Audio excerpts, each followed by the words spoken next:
Hello everyone, welcome to Sabka Topper. Today we are going to discuss part 3rd of your chapter, The Living World. Before this video, the introductory part and the topic what is living have been uploaded. तो आपको उसे भी देख लेना है and आज हम लोग स्टडी करेंगे diversity in the living world. This is the topic for today's lecture. So let's start. इससे पहले जो है जो भी चीज़ें इंट्रोडक्शन में और 2 वीडियोस जो हैं पहले से अपलोडेड है इस चैप्टर के रिगार्डिंग, तो उनको देख लेना एंड उनको देखने के बाद ही यहाँ आना, क्योंकि डायरेक्टली जंप करने से समझ नहीं आती चीज़ें. So let's start. If you look around you will see a large variety of living organisms, B it potted plants, insects, birds, your pets और अदर एनिमल्स एंड प्लांट्स. तो हम अगर अपने आसपास देखते हैं तो बहुत तरीके के जो हैं लिविंग ऑर्गेनिजम्स को हम देख सकते हैं, जैसे कि हमारे पॉटेड प्लांट्स होते हैं, जो हमारे इंसेक्ट्स हैं, बर्ड्स हैं, पेट्स होते हैं जो हमारे घर में, और एनिमल्स, प्लांट्स, बहुत सारी चीज़ें हम जो है देखते हैं लिविंग जो होती हैं. हमने लिविंग वाला जो एक वो था टॉपिक ही था हमारा, एक ब्रॉड टॉपिक था वो लिविंग वाला, काफ़ी उसको हमने पूरा डिस्कस कर लिया था पिछले वाली वीडियो में. तो लिविंग वाले को भी स्किप मत करना. ये मत सोचना कि बस लिविंग में लिख देंगे which can grow, which can create progenies. नहीं, ऐसा नहीं है. वो काफ़ी लेंदी टॉपिक रहा है और उसके साथ में उसमें काफ़ी ज़्यादा जो है वो भी बताया गया है कि एक तरफ उसे एक्सेप्ट करते, एक तरफ से रिजेक्ट कर लिया जाता है. तो उसको थोड़ा सा पिछले वाली वीडियो में जाके एक बार ज़रूर उसको देख लेना, ठीक है. अब इसके बाद हमारे पास आगे आता है there are also several organisms that you can not see with your naked eye but they are all around you. Yes, they are microbes. जो माइक्रो ऑर्गेनिजम्स होते हैं या माइक्रोब्स होते हैं ये भी लिविंग में ही आते हैं. भले ही हम प्लांट्स और एनिमल्स को तो ईजिली आइडेंटिफाई कर सकते हैं, देख सकते हैं, लेकिन उनको हम नहीं देख सकते, ठीक है. लेकिन वो भी लिविंग है और वो भी हमारे आसपास ही रहते हैं. If you want to increase the area that you make observations in, the range and variety of organisms that you see would increase. अगर हम अपना एरिया इंक्रीज करें, आज हम अपने आसपास किसी गार्डन पार्क में देख रहे हैं, कल को अगर हम किसी और रीजन में जाएँ, एक्वाटिक लाइफ फॉर्म्स को देखने चले जाएँ, मराइन लाइफ फॉर्म्स को देखने चले जाएँ, तो हम देखेंगे कि अलग अलग जो है जैसे जैसे हम अपने उसको इंक्रीज कर रहे हैं एरिया को, जैसे जैसे ऑब्जर्वेशंस को बढ़ा रहे हैं, रेंज को बढ़ा रहे हैं, वैसी वैरायटी जो है वो चेंज होने लग जाती है ऑर्गेनिजम्स की. हम देखते हैं बिल्कुल हमें जो है डिफरेंट ऑर्गेनिजम्स जो है दिखने लग जाते हैं जो आपस में बहुत ज़्यादा डिफरेंट होते हैं. Obviously if you were to visit a dense forest you would probably see a much greater number and kinds of living organisms in it. जो हम अपने घर के पास एक छोटे से पार्क या गार्डन में देख रहे हैं, अगर हम एक डेंस फॉरेस्ट में जाके देखने लग जाएँ तो हमें डेफिनेटली कुछ ना कुछ जो है डिफरेंट फॉर्म्स ऑफ ऑर्गेनिजम्स जो हैं या डिफरेंट चीज़ें दिखने को मिल सकती हैं. ये बताया जा रहा है यहाँ पर. अब है each different kind of plant, animal और organism that you see represents a species. हर एक डिफरेंट जो चीज़ देखते हैं, प्लांट, एनिमल, ऑर्गेनिज्म, वो एक स्पीशीज़ होता है. अब आपको स्पीशीज़ में अभी इतना समझ लो. ऐसे तो स्पीशीज़ हम जब ये टेक्सोनॉमिक कैटेगरीज अभी पढ़ेंगे आगे, अभी शायद इसी टॉपिक में आ जाए तो उसमें हम स्पीशीज़ को तो समझेंगे, लेकिन स्पीशीज़ को भी तुम ये समझ लो कि बेसिक तो है ये टेक्सोनॉमिक कैटेगरी का. उसके साथ ही साथ में 2 डिफरेंट स्पीशीज़ वो होती हैं जो रिप्रोड्यूस एक साथ में नहीं कर सकती, जो इंटरब्रीड नहीं कर सकती, उनको हम कहते हैं 2 डिफरेंट स्पीशीज़, ठीक है. तो जितने भी प्लांट्स, एनिमल्स और ऑर्गेनिजम्स को हम देखते हैं वो सब डिफरेंट स्पीशीज़ होती हैं. तो इस तरह से हम दो ऑर्गेनिज्म में स्पीशीज़ को अलग करते हैं, ठीक है, अकॉर्डिंग टू देयर reproduction, ठीक है. The number of species that are known and described range between 1.7 and 1.8 million. तो इतने स्पीशीज़ अभी तक नोन है और बहुत ज़्यादा डाइवर्सिटी है. अभी भी बहुत सारे स्पीशीज़ जो हैं वो नोन नहीं है. दिस रेफर्स टू बायोडाइवर्सिटी और the number and types of organisms present on earth. तो इसी को हम बायोडाइवर्सिटी कहते हैं. जिस तरह से हम देख रहे हैं कि कितने ज़्यादा नंबर्स में ऑर्गेनिजम्स जो है वो अर्थ में प्रेजेंट है, मतलब बायोलॉजिकली कितना डाइवर्स है हमारा अर्थ. We should remember here that as we explore new ideas and even old ones, new organisms are continuously being identified. धीरे धीरे हमें ये भी पता होना चाहिए कि हर तरह से जो है organisms जो हैं they are getting identified. अगर बायोलॉजिकल डाइवर्सिटी की डेफिनेशंस पे ध्यान दें तो बायोलॉजिकल डाइवर्सिटी को हम ऐसा कह सकते हैं that it can be defined as the diverse forms of living organisms. यही तो हम स्टडी कर रहे हैं, diverse forms of living organisms which differ in their appearance, their shape, colour, behaviour, habitat etcetera. तो इस तरह से हम बायोडाइवर्सिटी को, बायोलॉजिकल डाइवर्सिटी को डिफाइन कर सकते हैं. और अगर आगे बुक में है डेफिनेशन मिलती है तो वो तो अच्छा ही है, ठीक है. ये हो गया तुम्हारा बायोडाइवर्सिटी. बायोलॉजिकल डाइवर्सिटी भी इसको कहा जाता है. अब हम आगे बढ़ते हैं. As stated earlier, there are millions of plants and animals in the world. हमने पहले से पढ़ लिया है, हमने पहले भी इस बुक में हमें बताया हुआ है कि millions of plants and animals जो हैं वो इस वर्ल्ड में हैं। We know the plants and animals in our own area by their local names. हम एक प्लांट को, एक एनिमल को अपने एरिया में एक लोकल नेम से जानते हैं। और ये चीज़ आपने ज़रूर नोटिस की होगी कि कोई एक ही प्लांट, या प्लांट नहीं तो वेजिटेबल में ले लो, कोई एक वेजिटेबल है वो एक रीजन में कुछ और नाम से जानी जाती है, दूसरे रीजन में जो है वो वेजिटेबल कुछ और नाम से जानी जाती है। तो इस तरह से हम देखते हैं किस तरह से जो है उनका नेमिंग करना क्यों इंपॉर्टेंट है। इसमें हम ये देखो नॉमेनक्लेचर जो हम पढ़ेंगे ना, तो उसमें हमारे पास यही चीज़ आएगी कि उनके नेमिंग हमारे पास क्यों इतना ज़्यादा जो है वो इम्पॉर्टेंट हो जाता है। क्योंकि हर जगह पर हर चीज़, जैसे पम्पकिन है ना, जैसे पम्पकिन हमें इंग्लिश के मतलब सबको पता है पम्पकिन क्या होता है, लेकिन लोकल लैंग्वेजेस में अलग अलग है, जैसे कि सीताफल, काशीफल और भी बहुत सारे नाम होते हैं पम्पकिन के, है ना। तो हर जगह अलग अलग तरह के नेम्स होते हैं पम्पकिन के। तो यहाँ से हमें पता चल रहा है कि हर लोकल एरिया में उसका नाम जो है वो चेंज हो जा रहा है। These local names would vary from place to place, place में ये डिफरेंट हो जाता है। Even within a country, एक कंट्री में, एक ही कंट्री में अलग अलग नाम से जाना जाता है एक ही फल। जैसे कि हमने देखा पम्पकिन वेजिटेबल के बारे में। Probably you would recognize the confusion that would be created if we did not find ways and means to talk to each other to refer to organisms we are talking about। अब ये बताया जा रहा है कि यहाँ तो चलो लोकल जो हमारे आसपास होता है वो तो एक अलग बात है, लेकिन अगर साइंटिस्ट्स को या हमें ही कन्फ्यूजन हो सकती है रिकॉग्नाइज करने में। अगर हमें नहीं पता कोई लोकल नेम में पम्पकिन को अगर बोला जाए और हमें नहीं पता कि वो किस पम्पकिन के लिए है ना। अगर हमें कोई बोले कि सीताफल है, अगर हमें कोई ऐसे इस तरह से बोले लोकल लैंग्वेज में और हमें नहीं पता कि इट इज़ पम्पकिन, तो फिर इस सिचुएशन में हमारे लिए मुश्किल है कि हम उसको आइडेंटिफाई कर सकें कि वो पम्पकिन है। तो साइंटिस्ट के लिए भी ये प्रॉब्लम्स हो जाती हैं। अगर एक कंट्री में एक अलग नेम है, एक कंट्री में अलग अगर डिफरेंट नेम्स हो सकते हैं, तो डिफरेंट कंट्रीज़ में तो फिर बहुत ज़्यादा वेरिएशंस आ सकती हैं। तो ये रीज़न है कि यहाँ पे हमें नॉमेनक्लेचर करने की जो है ज़रूरत पड़ती है।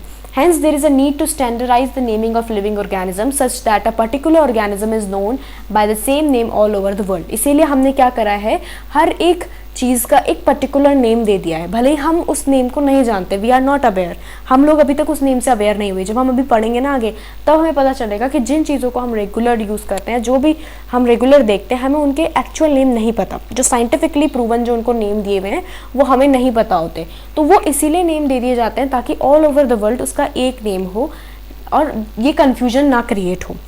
This process is called nomenclature. तो नॉमेनक्लेचर क्या होता है, अभी आगे आपको बाइनोमियल नॉमेनक्लेचर की भी स्टडी करनी है। पहले आप ये समझो कि नॉमेनक्लेचर क्या होता है।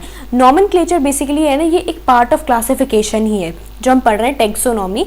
The part of classification that involves the naming of living organisms is called nomenclature. इसमें हम नेमिंग करते हैं लिविंग ऑर्गेनिजम्स की। ऑब्वियसली नॉमेनक्लेचर और naming is only possible when the organism is described correctly and we know to what organism the name is attach to. हाँ, ये सिर्फ तभी प्रॉपर हो सकता है जब हमें ये पता हो कि ऑर्गेनिज्म को सही तरह से डिस्क्राइब किया, ये नहीं कि एनिमल को प्लांट, प्लांट को एनिमल डिस्क्राइब कर दिया। उस सिचुएशन में नॉमेनक्लेचर रॉन्ग हो सकती है। तो हमें ये देखना होता है ये तभी पॉसिबल है जब हम ऑर्गेनिज्म को सही से डिस्क्राइब कर सकते हैं। And we know to what organism the name is attached, और हमें ये पता होना चाहिए कि उस ऑर्गेनिज्म का नाम किस दूसरे ऑर्गेनिज्म से अटैच्ड है। जैसे पेंथ्रा लियो, पेंथ्रा टिग्रिस, इसको हम अभी स्टडी करेंगे। तो पेंथ्रा लियो और पेंथ्रा टिग्रिस अभी समझ लो टाइगर और लायन, इन दोनों के नाम हैं। ये पेंथ्रा लियो लायन का है और पेंथ्रा टिग्रिस टाइगर का है। तो ये हमने दोनों को पेंथ्रा उसमें रखा है क्योंकि कहीं ना कहीं ये ऑर्गेनिजम्स अटैच्ड भी हैं। दिस इज आइडेंटिफिकेशन, इसको हम आइडेंटिफिकेशन कहते हैं। और टेक्सोनॉमी में 3 चीज़ मैंने बता दी थी, पहले भी पिछले वीडियोस में बताई है। 3 चीज़ें टेक्सोनॉमी में बहुत इंपॉर्टेंट होती है जब हम टेक्सोनॉमी की स्टडी करते हैं, क्लासिफिकेशन, आइडेंटिफिकेशन, नॉमेनक्लेचर। तो इसको अगर ऑर्डर वाइज लिखें तो सबसे पहले आइडेंटिफिकेशन आता है। हमने किसी ऑर्गेनिज्म को आइडेंटिफाई किया, अब आइडेंटिफाई कर लिया, अब उसका नेम तो करना पड़ेगा ना, तभी तो हम कुछ कर पाएंगे। तो नॉमेनक्लेचर कर दिया, उसका हमने नेमिंग कर दी, और फिर उसके बाद हमारा थर्ड आता है क्लासिफिकेशन, जो हम ब्रॉड हमने आउटलाइन बनाई है उसमें हम कहाँ उसको प्लेस कर सकते हैं। In order to facilitate the study, number of scientists have established procedures to assign a scientific name to each known organism। अब इसी स्टडी को फैसिलिटेट करने के लिए, ईजी करने के लिए साइंटिस्ट्स ने क्या किया है, बहुत सारे प्रोसीजर्स को बना दिया है, established procedures to assign a scientific name, कि हर एक ऑर्गेनिज्म को हम एक साइंटिफिक नेम देते हैं to each living known organism, जिसे हम जानते हैं उन सबको हमने साइंटिफिक नेम दिया है। और इसी नेम्स के बारे में पेंथ्रा लियो, पेंथ्रा टिग्रिस, ये कुछ नेम है। ह्यूमन का होमो सेपियंस है, कुछ कुछ आपको याद रखने होते हैं, वैसे तो काफ़ी ज़्यादा हैं शायद, इसमें आगे टेबल वगैरह में देखते हैं हम, लेकिन आपको कुछ कुछ इंपॉर्टेंट याद होने चाहिए और वैसे ये हो जाते हैं धीरे धीरे याद। This is acceptable to biologists all over the world. ये बायोलॉजिस्ट जो है ये हर जगह से एक्सेप्ट करते हैं इन नेम्स को, ऑल ओवर द वर्ल्ड यही नेम चलते हैं, जो एक बार साइंटिफिक नेम एक ऑर्गेनिज्म का पड़ जाता है। For plants scientific names are based on agreed principles and criteria which are provided in, अब ये याद रखना है plants का कहाँ से names को वो provide किया जाता है, international code for botanical nomenclature ICBN, ये करता है जो हमारे प्लांट्स में आते हैं वो सारे बोटानिकल नॉमेनक्लेचर के थ्रू, तो वो ये करते हैं international code for botanical nomenclature ICBN। You may ask how are animals name, अब हम ये सोचेंगे तो प्लांट्स का हो गया, एनिमल्स को कौन नेम देता है, तो एनिमल्स का नेम यहाँ से आता है evolved international code of geological nomenclature ICZN, international code for botanical nomenclature, बस आपको ये वर्ड याद रखना है, botanical for plants and geological for animals, and international code of geological nomenclature. The scientific names ensure that each organism has only one name, ये ensure किया जाता है कि एक ऑर्गेनिज्म, एक स्पीशीज़ का एक ऑर्गेनिज्म जो है उसका एक ही नाम होगा।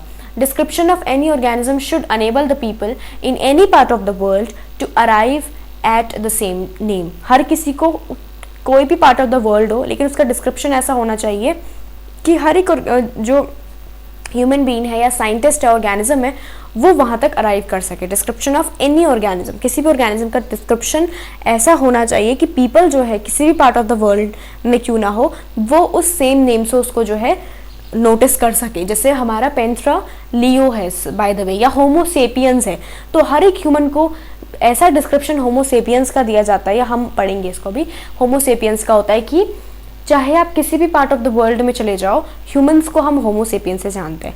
अब भले ही चलो ह्यूमंस को नहीं, हम किसी और ऑर्गेनिजम्स की बात कर सकते हैं, पेंथ्रा लियो, पेंथ्रा टिग्रिस है ना, तो टाइगर को हमेशा पेंथ्रा टिग्रिस से जाना जाएगा, लायन को हमेशा पेंथ्रा लियो से हम जानते हैं, चाहे वो पीपल किसी भी पार्ट ऑफ द वर्ल्ड में क्यों ना हो। दे ऑल्सो, तो इस तरह से इनका डिस्क्रिप्शन किया जाता है कि ये एक्सेप्टेड हो। They also ensure that such a name has not been used for any other known organism, और ये भी देखा जाता है कि कहीं टाइगर का भी नाम पेंथ्रा लियो, पेंथ्रा टिग्रिस हो गया, और लायन का भी नाम पेंथ्रा टिग्रिस हो गया, तो ये नहीं होना चाहिए। नेम्स हमेशा डिफरेंट होने चाहिए, क्योंकि ऑर्गेनिजम्स कहीं ना कहीं आपस में डिफरेंट होते हैं, तो कोई सेम नेम ना हो, ये चीज़ की भी पूरा जो है ध्यान दिया जाता है इन दोनों जगहों पर। कहाँ पर? International code for botanical nomenclature for plants and international code of geological nomenclature for animals. अच्छा, इसमें एक चीज़ और ध्यान देना, international code for botanical nomenclature for है, और international code of geological nomenclature, ठीक है। माइन्यूट डिटेल्स भी बताती जा रही हूँ। आगे बढ़ते हैं।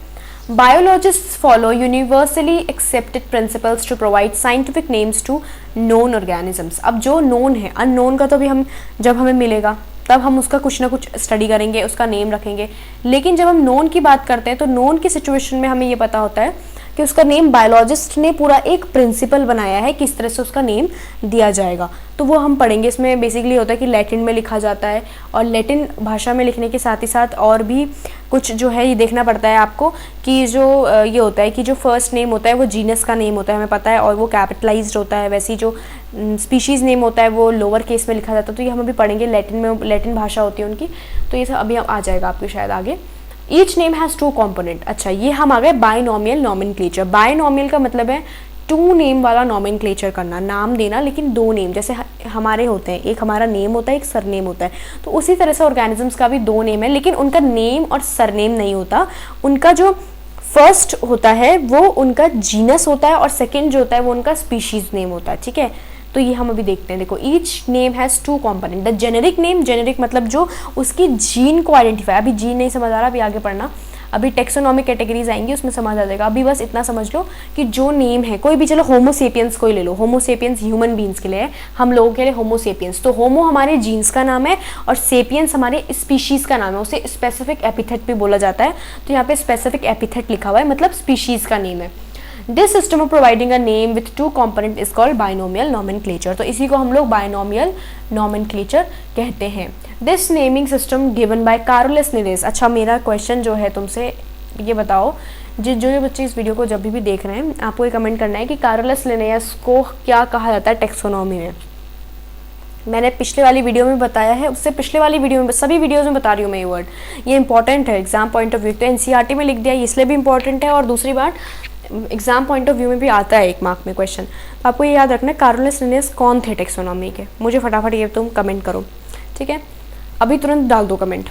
Carolus Linnaeus is being practiced by was given by Carolus Linnaeus is being practiced by biologists all over the world। यही प्रैक्टिस किया जाता है जो Carolus Linnaeus ने बाइनोमियल नोमेनक्लेचर का प्रिंसिपल दिया है। This naming system using a 2-word format was found convenient। convenient माना गया है।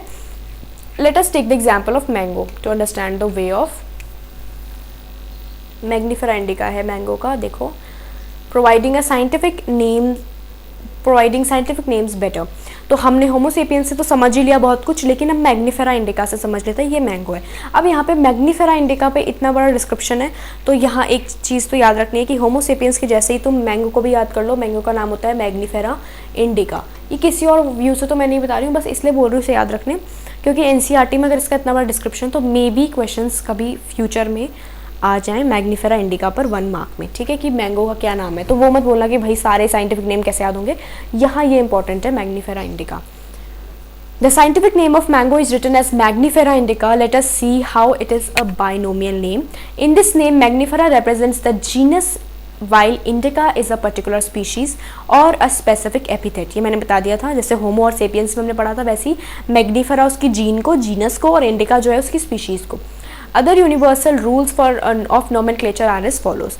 Biological names are generally in Latin। ये मैंने बता दिया था, लैटिन लैंग्वेज में लिखा जाता है, and written in italics। जब आप टाइपिंग में लिखते हैं, प्रिंट करते हैं, तो उस सिचुएशन में आप इटैलिक्स में लिखोगे, लेकिन जब आप हैंड राइटिंग में लिखोगे, हैंड से जब हम लिखते हैं, तो उस सिचुएशन में आप उसे अंडरलाइन ज़रूर करोगे। और दोनों के दोनों मैग्नीफेरा इंडिका, उसमें गैप रखना होता है। मैग्नीफेरा इंडिका में जो एम है वो कैपिटल है, आई स्मॉल है, इस पर भी ध्यान देना होता है। जो जीनस नेम होता है वो कैपिटल होता है, स्पीशीज नेम स्मॉल होता है, दोनों में गैप होता है, और अंडरलाइन भी ब्रोकन होती है। मैग्नीफेरा के नीचे एक लाइन, फिर या पेंथ्रल यू, आप वैसे भी ले सकते हो, मतलब अगर आपको फुल लाइन लेनी तो ले लो, but it should be underlined, okay. Biological names are generally in Latin and written in italics. They are Latinized or derived from Latin in respect of their origin। कहाँ पर ओरिजिन है उससे कोई मतलब नहीं है, उनका नाम हमेशा इटालियन लैंग्वेज में इटैलिक्स में लिखा जाता है, सॉरी लेटिन लैंग्वेज में जो है हमेशा लिखा जाता है उनका नाम। इससे कोई मतलब नहीं होता कि वो उनका ओरिजिन कहाँ है, कहाँ पाया जाता है, या कहाँ पे उसको सबसे फर्स्ट टाइम में जो है देखा गया है। The first word in a biological name represents the genus, while the second component denotes the specific epithet or species। Both the words in a biological name, when handwritten, जब हाथ से लिखे जाते हैं, are separately underlined। यही मैं बता रही थी तुम्हें पहले भी कि they are separately underlined। Separately underlined मतलब मैग्नीफेरा के नीचे एक लाइन गैप, फिर इंडिका के नीचे एक line. They have to be separately underline, ठीक है। ये हमें हमेशा याद रखना है कि उनको हमेशा सेपरेटली अंडरलाइन करना है, और उनको कभी भी एक अंडरलाइन मत। सेपरेटली वर्ड इसलिए बहुत इंपॉर्टेंट हो गया यहाँ पर, क्योंकि हमेशा आपको गैप रख के ही अंडरलाइन करना है, एक साथ में कभी अंडरलाइन नहीं करना है। और printed in italics to indicate their Latin origin. Italics में प्रिंट, जब प्रिंट करना है तब इटैलिक्स में टाइप करना है, इटैलिक्स में। The first word denoting the genus starts with a capital letter, while the specific epithet starts with a small letter। ये मैंने बता दिया था। It can be illustrated with the example of Magnifera indica, जहाँ M capital और I small है। Name of the author appears after the specific epithet। हाँ, अगर किसी author मतलब या scientist से, तो वो आपको पूरा नाम लिखने के बाद लिखोगे। जैसे मैग्नीफेरा इंडिका को अगर कारोलस लिनेयस ने जो है सबसे पहले डिस्क्राइब किया था, तो उसका मैग्नीफेरा इंडिका के बाद उनका नाम आता है। और देखो कैसे आता है, that is at the end of the biological name and is written in an abbreviated form. Abbreviated form में पूरा नाम नहीं, कारोलस लिनेयस पूरा नहीं, उसका कोई एब्रीविएशन दिया जाता है वहाँ पर। जैसे कि Mangifera indica Linn, Carolus Linnaeus से लिन निकाला है। It indicate that this species was first describe by Linnaeus. Since it is nearly impossible to study all the living organisms, it is necessary to devise some means to make this possible। अब ये तो बहुत ही वो है, मुश्किल है, क्योंकि हम देख रहे हैं 1.78 मिलियन हमने देखा था, इतनी ज़्यादा जो है हमने अभी तक नोन है, और उसके बाद भी कितनी ज़्यादा वैरायटी, और एक ही वैरायटी में बहुत सारी स्पीशीज़ भी हो जाती हैं। तो इस कारण से बहुत मुश्किल है हमारे लिए स्टडी करना। हम एक को स्टडी करेंगे, दो को स्टडी कर सकते हैं, चलो हमने 100, 200, 1000 तक स्टडी कर दिया, लेकिन मिलियंस में जाना बहुत मुश्किल है, और उनको फिर रिमेम्बरेंस में रखना, फिर उनको उनके साथ आगे कुछ जो है वो करना बहुत डिफ़िकल्ट हो जाता है। तो ये रीज़न है कि हम क्लासिफिकेशन को हमने एक्सेप्ट किया है। ठीक है. This it is necessary to devise some means to make this possible. This process is classification. Classification is the process by which anything is grouped into convenient categories based on some easily observable characters.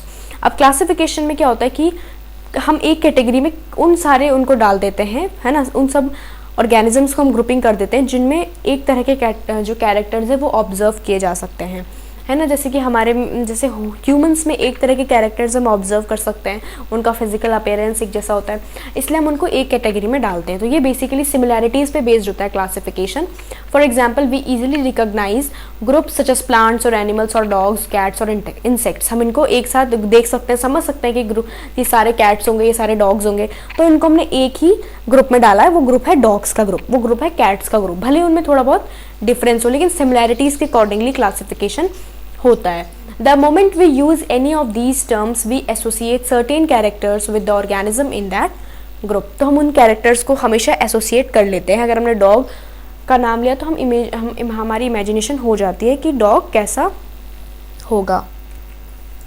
What image do you see when you think of a dog? है ना, जब हम किसी dog को देखते हैं तो हम क्या इमेज बनाते हैं उसकी, है ना. Obviously each one of us will see dogs and not cats. अगर हम डॉग बोलेंगे तो हर कोई डॉग ही देखेगा, कोई कैट तो नहीं देखेगा. Now if we were to think of Alsatians, we know that we are talking what we are talking about. हमें पता है कि हम किसकी बात कर रहे हैं. Similarly suppose we were to say mammals, you would of course think of animals with external ears in body है. और अगर हम मैमल्स की बात करते हैं तो हमारे माइंड में कुछ ना कुछ उनके कैरेक्टर्स आ ही जाते हैं, कुछ ना कुछ उनके अपनी स्पेसिफिकेशंस आ ही जाते हैं कि मैमल्स कैसे होते हैं, है ना. उनके एक्सटर्नल ईयर्स होते हैं, बॉडी में हेयर्स होते हैं, तो इस तरह से हमारे माइंड में आ जाता है. Likewise in plants, if you try to talk of wheat, the picture in each of our minds will be of wheat plants, not of rice और एनी अदर प्लांट. अगर हम वीट की बात कर रहे हैं तो शुगर केन प्लांट को तो कोई इमेजिनेशन नहीं करेगा, है ना. तो ये चीज़ होती है स्पेसिफिकेशन की बात है कि हमने उनको एक ग्रुप में सारे वीट्स को डाला है. भले किसी ने वीट ना देखा हो तो तुम कोई और प्लांट इमेजिन कर लो, है ना. शुगर केन ही कर लो. अगर वीट नहीं देखा तो शुगर केन बोलोगी तो किसी को वीट या कोई राइस या कोई अलग ही पौधा, टमाटर या गाजर, ऐसा कुछ तो नहीं इमेजिन करेगा ना. तो ये रीज़न होता है कि हम उसी चीज़ को इमेजिन करते हैं जो जिस चीज़ को जो है हम बोलते हैं. तो ये इसलिए क्योंकि हमने उनको क्लासीफाई कर दिया है. Hence all these dogs, cats, mammals, wheat, rice, plants, animals, etc. are convenient categories we use to study organisms. The scientific term for these categories is taxa. और यही taxonomy का मेन थिंग जो हम पढ़ने वाले हैं, यही taxa, taxon भी बोलते हैं इसको, यही हम स्टडी करेंगे. सबसे इम्पॉर्टेंट ये जो हमने पढ़ा ना, cats, mammals, wheat, rice, ये सब एक एक taxa है, ठीक है. Here you must recognize the taxa can indicate categories at very different levels. Plants also form a taxa. Plants भी taxa form करते हैं. Wheat is also a taxa. Similarly, animals, mammals, dogs are all taxa. But you know that a dog is a mammal and mammals are animals. Therefore, animals, mammals and dogs represent taxa at different levels.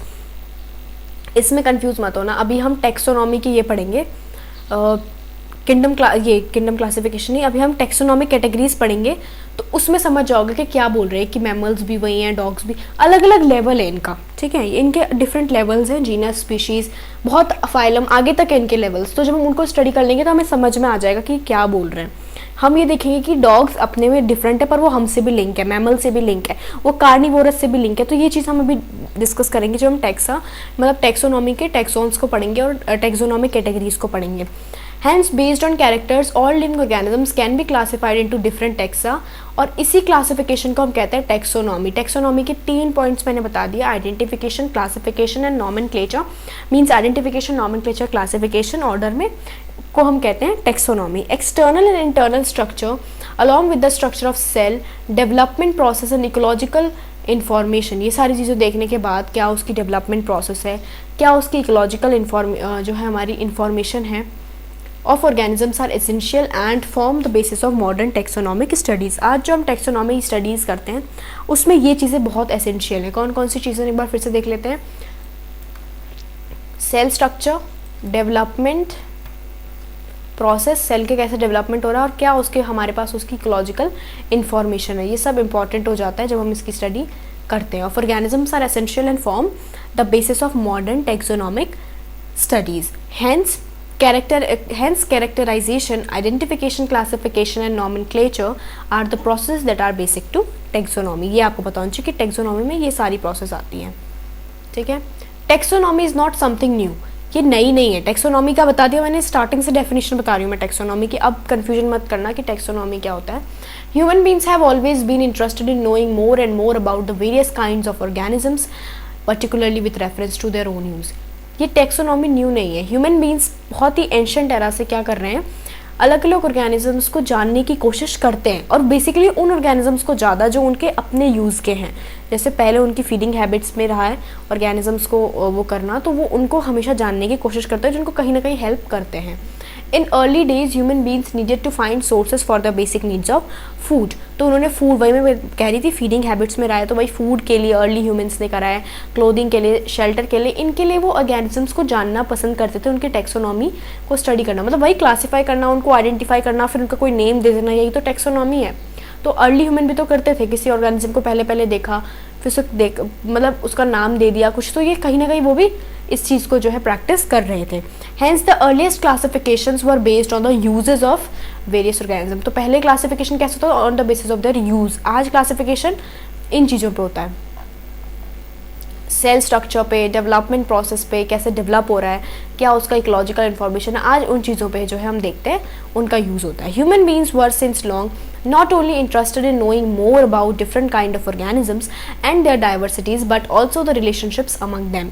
Human beings ने सिर्फ इतना ही नहीं, इतने में उनका interest नहीं था कि वो different kind of organisms को देखें, उनकी टेक्सोनॉमी को स्टडी करें, बस इतना ही नहीं, उनकी डाइवर्सिटी को देखें, इतना ही नहीं, वो रिलेशनशिप्स भी देखना चाहते थे कि क्या रिलेशनशिप है इनके बीच में. तो इस ब्रांच ऑफ स्टडी को बोला जाता है सिस्टमैटिक्स. इसमें हम बेसिकली रिलेशनशिप्स को स्टडी करते हैं कि कैसे ऑर्गेनिजम्स ने जो है वो किया है, कैसे एक दूसरे से ये जो है वो रिलेशन है इनका, इसी को हम कहते हैं सिस्टमैटिक्स. तो इसको भी हम आगे जब पढ़ेंगे तो आपको ये और ज़्यादा डिटेल में क्लियर हो जाएगा व्हाट इज सिस्टमैटिक्स. अभी हमें ये याद रखना है, जो सबसे इंपॉर्टेंट पार्ट में यहाँ से बता रही हूँ, एनसीईआरटी से हर एक एग्ज़ाम में, नीट हो चाहे कोई भी एग्ज़ाम हो, क्वेश्चन आता है, और एनसीईआरटी को पढ़ना बहुत इंपॉर्टेंट है, इसीलिए मैं बता रही हूँ. तो हमारे साथ बने रहो, एनसीईआरटी हमारे साथ कवर करो, और होगा तो आगे भी तुम्हें कुछ चीज़ें हम मटेरियल प्रोवाइड कराएंगे. यहाँ पे ये देख लो, सिस्टमैटिक्स को यहाँ से बताने वाली हूँ मैं, बहुत इंपॉर्टेंट है.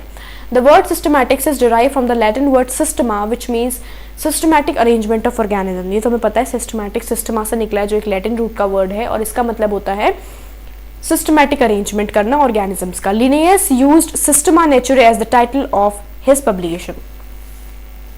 ये ऐसे लिख दिया, लेकिन ये समझ लेना, सिस्टमा नेचुरे, ये कारोलस लिनेयस, जिसका मैंने आपसे ये क्वेश्चन ये पूछा भी है कि कारोलस लिनेयस जो हैं वो टेक्सोनॉमी के क्या हैं. Carolus Linnaeus is dash of modern taxonomy, और ये मैंने आपको पहले ही बता रखा है, तो मुझे आंसर्स की पूरी जो है तुमसे है कि तुम आंसर दोगे, ऐसा मुझे पूरा तुमसे जो है एंटिसिपेशन है, तो इसको तुम फुलफिल करना, ठीक है, जल्दी से जल्दी कमेंट कर देना. सिस्टमा नेचुरे समझ आ गया. सिस्टमा नेचुरे उनकी बुक है जो उन्होंने लिखी है, ठीक है, ये याद रखना, ये 1 मार्क में, नीट या कहीं पे भी एमसीक्यू में आ सकता है, तुम्हारे एग्जाम में भी आ सकता है. Systema naturae. The scope of systematics was later enlarge to include, बाद में सिस्टमैटिक्स को और बढ़ा दिया गया है, और अब इसमें हम आइडेंटिफिकेशन, नॉमेनक्लेचर, क्लासिफिकेशन भी स्टडी करते हैं. Systematics takes into account evolutionary relationships between organisms. वही मैंने कहा, रिलेशनशिप्स जो हम स्टडी कर रहे हैं ना, इवोल्यूशनरी करेंगे कि पहले क्या थे, फिर क्या बने, पहले डायनासोर्स थे, फिर वो जो है बर्ड्स बन गए, ये क्या हुआ इनके बीच में. तो ये सारी चीज़ जो हम इसमें पढ़ेंगे सिस्टमैटिक्स के बारे में, इनका इवोल्यूशनरी रिलेशनशिप्स. और ये जो यूनिट है ना तुम्हारा बहुत ब्रॉड है, 4 चैप्टर इसमें, तो ये टॉपिक आएगा आगे, तो ये चिंता मत करना कि इतना सा बताया, ये जितना अभी रिक्वायर्ड है उतना समझ के आगे बढ़ो. अभी बहुत बताने लगी तो फिर आगे का वो एक तो बड़ा भी जाएगा वीडियो, और फिर अभी का यहाँ तक समझ के आगे बढ़ जाना है. जिस तरह से मैं एनसीईआरटी बताती जा रही हूँ हम उस तरह से समझेंगे. सिस्टमैटिक्स को हम आगे जब आएगा, ये टॉपिक आएगा पर्टिकुलर, तब हम इसको डिस्कस करेंगे. अभी के लिए ये इंपॉर्टेंट है, सिस्टमा नेचुरे बुक जो है कार्लस लिनेयस की, और कार्लस लिनेयस कौन है, डैश ऑफ मॉडर्न टेक्सोनॉमी, ये कमेंट में मुझे आंसर इसका चाहिए, ये क्वेश्चन मैंने तुम्हें दिया है. और इसी के साथ thanks for watching and please subscribe, like, share and comment. जो नेक्स्ट वाला टेक्सोनॉमिक कैटेगरीज दिख रहा है वो नेक्स्ट वीडियो में अपलोड हो जाएगा, मतलब नेक्स्ट वीडियो जो आएगी उसमें ये आ जाएगा तुम्हारे पास, तो उसको ज़रूर देख लेना. तब तक के लिए बाय बाय. जिसने पहले की वीडियोस नहीं देखी हैं उनको भी ज़रूर देख लेना. Thank you so much.